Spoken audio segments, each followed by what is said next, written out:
All right, it finally sounds like we're getting close to the end of this whole situation. Seriously, it feels like the CBA negotiations are finally almost over. And I'm not going to lie, I might actually be able to sleep again. For the past few days, my schedule has been completely wrecked. I keep waking up every single hour, expecting a notification about the negotiations. Every time my phone buzzes, I think, is this the update? Is the deal finally done? It's been exhausting.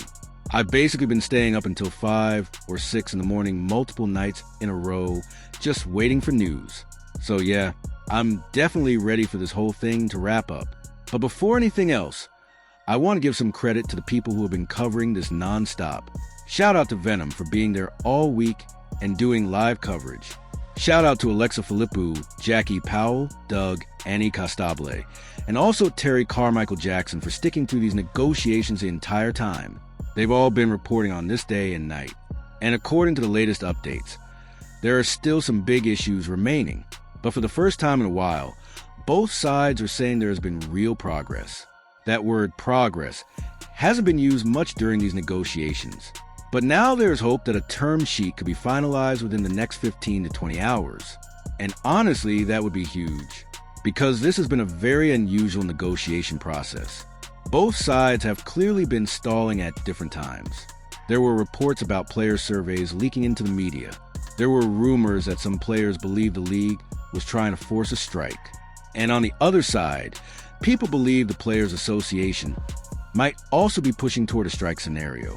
Basically, everything that could go wrong in negotiations seemed to go wrong. But now it finally looks like we might be heading toward an agreement. And if you're happy to hear that this whole situation might finally be ending, make sure to subscribe. We're trying to hit our next subscriber milestone today. Because honestly, I cannot wait to get back to talking about actual basketball again. When Caitlin Clark is playing, the conversation is easy. There's always something happening on the court to talk about. But during these last few days, without games, we've been stuck talking about everything except basketball, award drama, online polls, fan wars, things like the vote battles between Caitlin Clark and Paige Buchers, where the numbers are jumping by thousands in minutes. At one point, Clark passed Paige in the vote count, and within minutes, Paige suddenly gained 10,000 votes. Then it jumped again, and again. At one point, there were nearly 100,000 votes added in an hour. That's not normal fan voting. That's clearly something else going on behind the scenes. But the good news is that hopefully none of that nonsense will matter soon. Because once the CBA situation is finalized, the league can move forward. Teams will start preparing for the season. Salary cap numbers will be finalized. Expansion draft rules will be shared.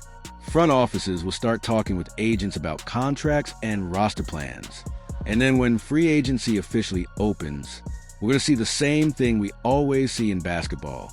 Within seconds, there will be dozens of rumors, signings, and reports flying around everywhere. And finally, we'll be talking about basketball again. That's the part I'm excited for. The month of April should be about basketball, not negotiations. And honestly, I want to apologize for some of the random topics we've had to cover recently. Sometimes when there aren't games happening, you end up talking about things you normally wouldn't, but bills still need to get paid. Still, I cannot wait for the most dramatic conversation to be about what happened on the court instead of online voting wars. Now, the expectation is that a deal could be reached within the next 15 to 20 hours.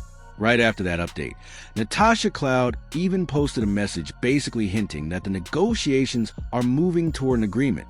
And honestly, everyone involved sounds exhausted. Some of these meetings have reportedly been 14-hour days for an entire week. But that's what happens when you're negotiating something this big. Because at the end of the day, the players want to make sure the deal is right. Higher salaries, better conditions, and a stronger league long term. And from a fan perspective, that's completely fine. If better pay means players don't have to play in overseas leagues during the offseason, that's actually a good thing. It means fewer injuries and more stars staying healthy for the WNBA season. At the end of the day, as a fan, that's all I really care about. Just make the deal, get the season started, and let's get back to watching basketball. All right, that's it for this video. I'll see you guys in the next one.